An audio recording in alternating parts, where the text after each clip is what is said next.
Shalom saudara-saudara yang Tuhan kasihi dimanapun saudara berada.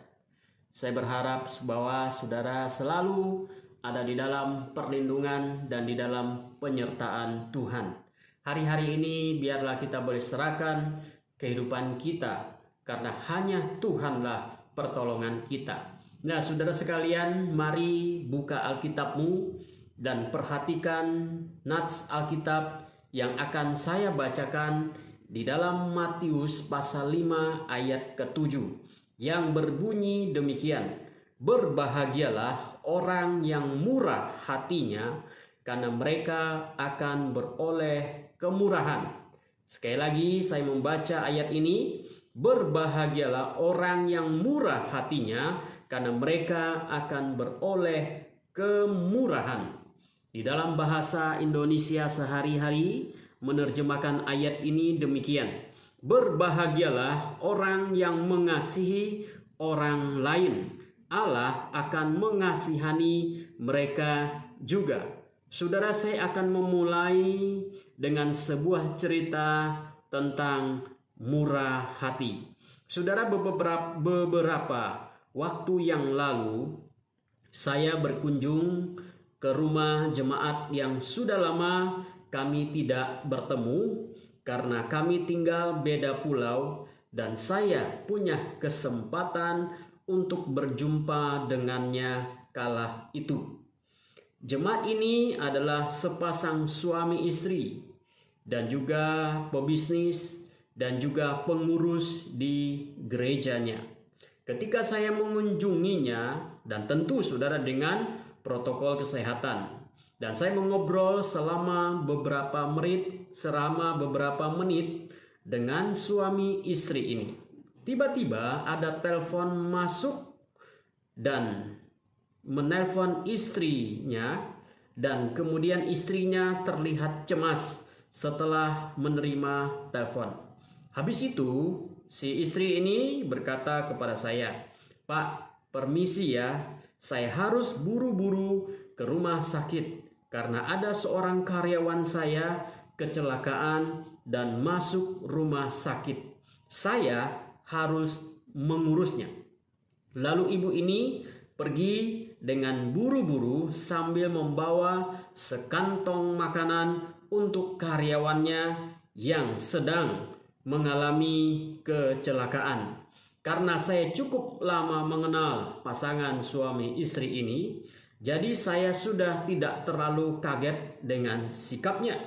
Mereka memang suami istri yang sangat peduli pada orang lain, sekalipun pada waktu itu adalah karyawannya yang kecelakaan, tetapi dia sebagai bosnya, dia justru kasak-kusuk, gelisah, dan kemudian pergi buru-buru untuk membantu karyawannya yang sedang mengalami kesusahan. Mereka adalah suami istri yang cinta Tuhan dan juga penuh kemurahan hati kepada orang lain. Saudara, ini hanya secuil cerita tentang kemurahan hati. Tuhan Yesus berkata, berbahagialah orang yang murah hatinya, karena mereka akan beroleh kemurahan.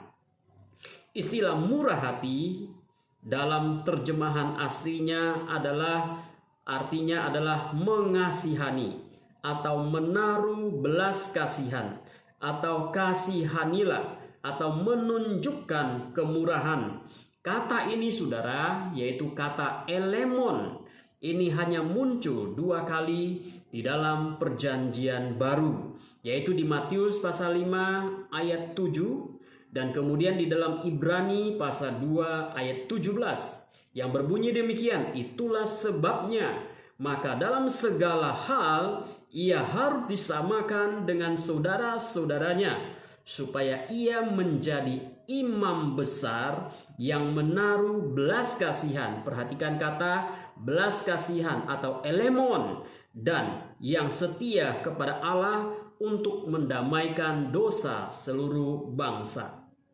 Dalam Matius pasal 5 ayat 7, Yesus berbicara tentang karakteristik yang harus dimiliki oleh orang-orang yang menjadi pengikutnya. Dan di dalam kitab Ibrani, istilah murah hati justru dikaitkan dengan Yesus Kristus sebagai imam besar. Saudara, jika kita rajin membaca Alkitab, kita tentu tahu bahwa ada banyak kata istilah murah hati atau kemurahan dan kisah-kisah murah hati lainnya.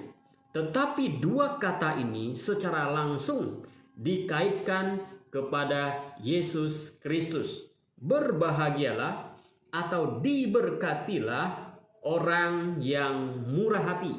Saudara, mengapa kita harus murah hati? Mengapa kita harus memiliki sikap murah hati? Ada alasan. Satu, Allah kita adalah Allah yang murah hati. Allah kita adalah Allah yang murah hati. Mengapa kita harus memiliki sikap murah hati? Karena Allah kita adalah Allah yang murah hatinya. Yeremia pasal 3 ayat 12, Tuhan sendiri berkata, "Pergilah menyerukan perkataan-perkataan ini ke utara. Katakanlah, kembalilah hai Israel, perempuan murtad. Demikianlah firman Tuhan.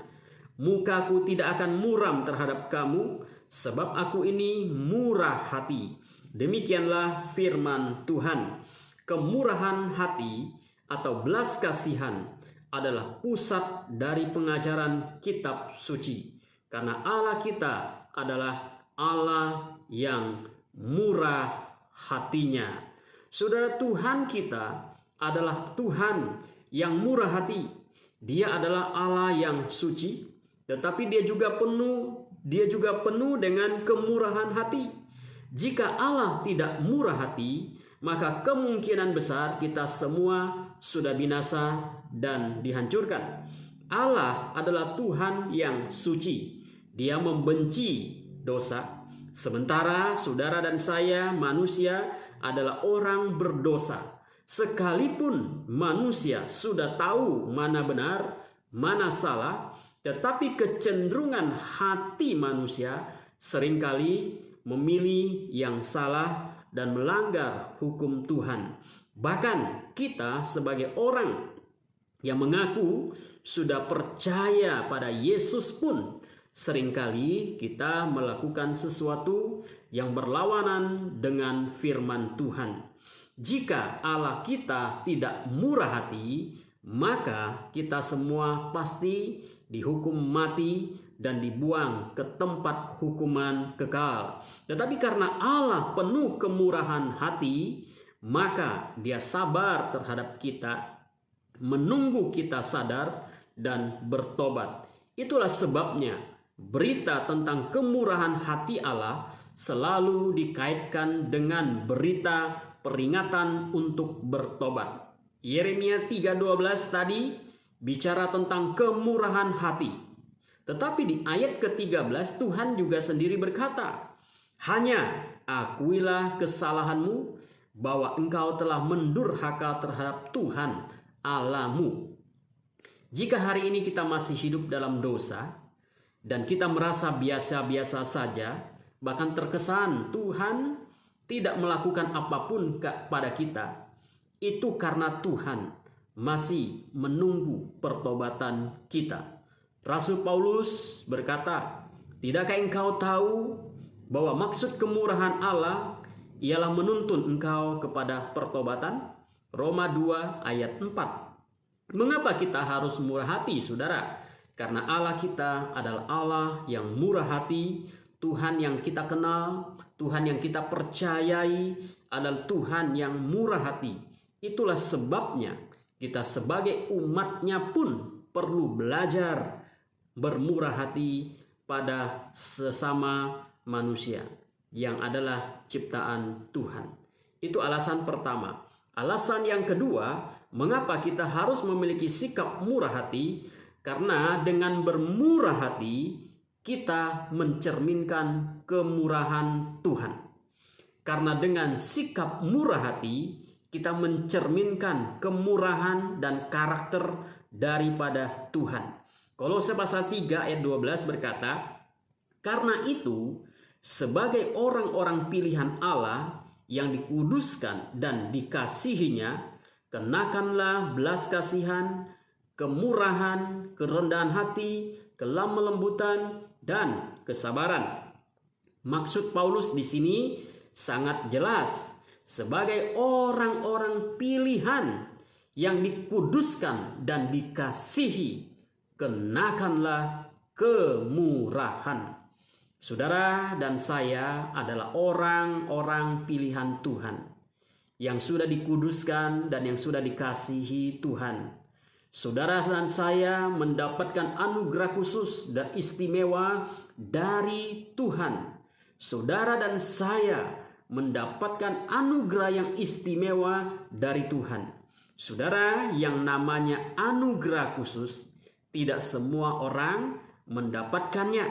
Karena kita semua telah mendapatkan anugerah khusus ini, maka sebagai wujud nyata rasa syukur kita kepada Tuhan adalah kita mengenakan belas kasihan, kemurahan, dan segala sifat yang mulia itu. Dengan berbuat begitu, kita mencerminkan karakter kemuliaan Tuhan.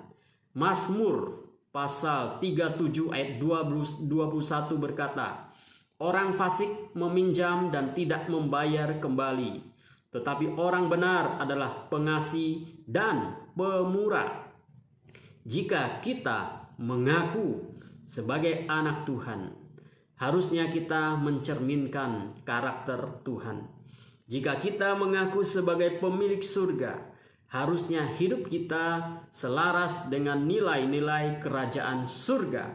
Dan jangan ngaku-ngaku kita mengenal Tuhan jika hidup kita tidak sejalan dengan sifat Tuhan yang mulia. Anak Tuhan harus mirip Tuhan. Anak Tuhan mencerminkan Tuhan. Tapi jika ada orang yang mengaku sebagai anak Tuhan, tapi dia tidak mencerminkan kemuliaan Tuhan, maka itu menjadi tanda tanya besar. Saudara-saudara, dua alasan mengapa kita harus memiliki kemurahan hati. Pertama, karena Allah kita adalah Allah yang murah hati. Yang kedua, karena dengan kemurahan hati kita menyatakan kemuliaan Tuhan. Lalu pertanyaan berikut adalah, bagaimana menyatakan kemurahan hati kita dalam hidup kita ini? Nah, saudara, karena keterbatasan waktu, saya hanya akan menyebutkan satu poin saja. Bagaimana menyatakan kemurahan hati kita dalam hidup kita hari-hari, yaitu saudara, melalui hati yang rela mengampuni kesalahan orang lain. Sebagai wujud nyata di dalam hidup kita sebagai anak-anak Tuhan, maka kita mewujud nyatakan kemurahan hati, yaitu melalui kerelaan kita untuk mengampuni kesalahan orang lain. Saudara, kita perlu belajar mengampuni orang lain yang bersalah kepada kita, karena kita pun telah diampuni oleh Tuhan. Bahkan kalau kita membaca Matius pasal 6 ayat 14, Tuhan Yesus dengan tegas mengatakan bahwa, "Karena jikalau kamu mengampuni kesalahan orang, Bapamu yang di surga akan mengampuni kamu juga. Tetapi jikalau kamu tidak mengampuni orang, Bapamu juga tidak akan mengampuni kesalahanmu." Tuhan yang suci, yang mulia, yang agung, mau mengampuni kesalahan kita demi kesalahan yang kita perbuat. Masa kita sebagai manusia yang berdosa tidak mau belajar untuk mengampuni orang yang bersalah pada kita? Saudara, memang harus jujur saya akui bahwa mengampuni orang yang telah berbuat jahat pada kita tidaklah mudah. Apalagi mereka telah memfitnah, menghancurkan nama baik kita, menutup pintu rezeki kita, dan merusak hidup kita. Tetapi jika kita masih mengaku bahwa kita percaya pada Tuhan Yesus, itu berarti saudara kita perlu belajar. Saya katakan saudara, kita perlu belajar menyangkal diri, memikul salib, mengikuti teladan Kristus di dalam hidup kita. Itu namanya menyangkal diri, saudara, kalau kita mau menjadi pengikut Kristus. Dalam hidupnya di dunia, saudara, Yesus pun telah banyak mengalami kesusahan dan penderitaan dari orang-orang yang iri hati kepadanya dan kalah saing dengan Yesus. Ketika Yesus menyembuhkan orang yang buta dan bisu, orang-orang berkata dia memakai kuasa Beelzebul untuk menyembuhkan orang.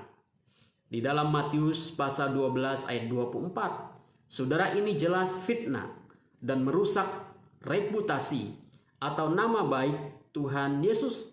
Orang-orang menuduh segala hal yang jahat pada Yesus, dan ketika ia ditangkap dan akan disalibkan, Yesus dihina, diejek, direndahkan, dan segala macam penghinaan lainnya.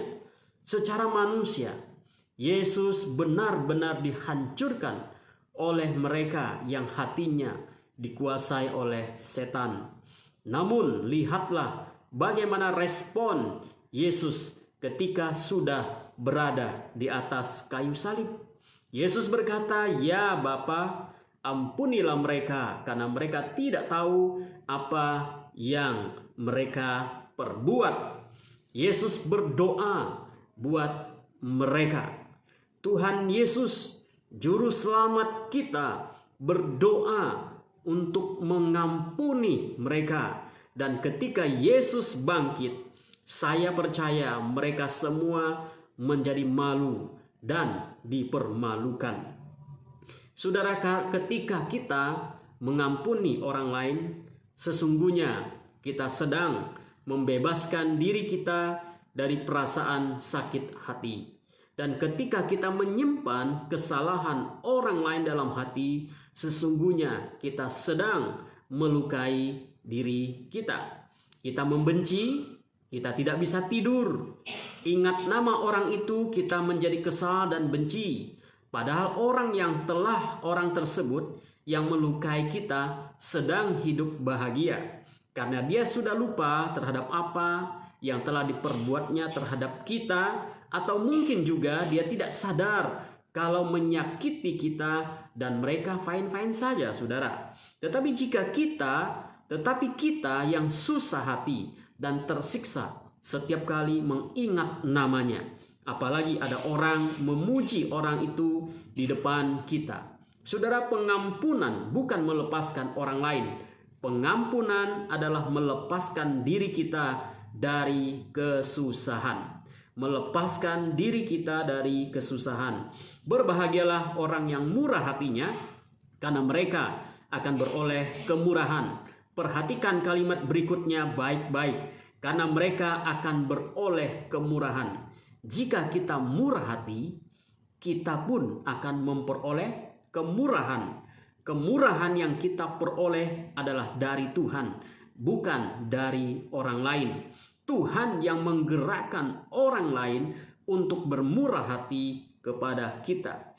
Jika kita berbuat yang baik kepada orang lain, siapapun juga, maka kita pun akan menerima kebaikan dari Tuhan. Ini namanya hukum tabur tuai, saudara. Kita menanam yang baik akan menuai yang baik. Kita menanam yang jahat akan menuai yang jahat pula. Ini adalah hukum universal. Karena itu saudara, berbuat baiklah pada siapapun agar kita pun memperoleh kemurahan dan kemudahan di dalam hidup kita. Sebagai ayat terakhir saya akan bacakan Amsal 11 ayat 17 yang berbunyi demikian. Amsal 11 ayat 17. Orang yang bermurah hati berbuat baik kepada dirinya sendiri, tetapi orang yang kejam menyiksa badannya sendiri. Istilah menyiksa badannya sendiri bisa berarti merugikan diri sendiri. Orang yang murah hati justru berbuat baik untuk dirinya sendiri. Saudara sekalian, marilah kita belajar untuk menjadi orang yang bermurah hati kepada sesama di dalam hidup kita. Kiranya Tuhan memberkati saudara sekalian. Mari kita berdoa. Bapa di dalam surga, kami bersyukur untuk firman-Mu yang kami sudah belajar pada hari ini, di mana kami belajar tentang berbahagialah orang yang murah hati, karena mereka akan beroleh kemurahan. Tuhan, biarlah kami semua belajar menjadi murah hati, karena Tuhan kami adalah Tuhan yang murah hati. Kami sudah menerima kemurahan hati dari Tuhan, dan dengan kemurahan hati kami mencerminkan kemuliaan Tuhan, karakter kemurahan Tuhan, dan kami belajar mengampuni orang yang telah bersalah kepada kami, karena kemurahan Tuhan sudah kami peroleh dari Tuhan. Terima kasih Tuhan, kami bersyukur untuk firman-Mu. Tuhan, hamba-Mu berdoa buat saudara-saudara kami yang menyaksikan, mendengarkan firman-Mu ini. Berkati mereka, berkati hidup mereka, berkati keluarga mereka, berkati pekerjaan mereka, topang lindungi sertai mereka. Terima kasih Tuhan, terpujilah nama-Mu. Di dalam nama Yesus kami berdoa. Haleluya. Amin. Tuhan Yesus memberkati saudara sekalian.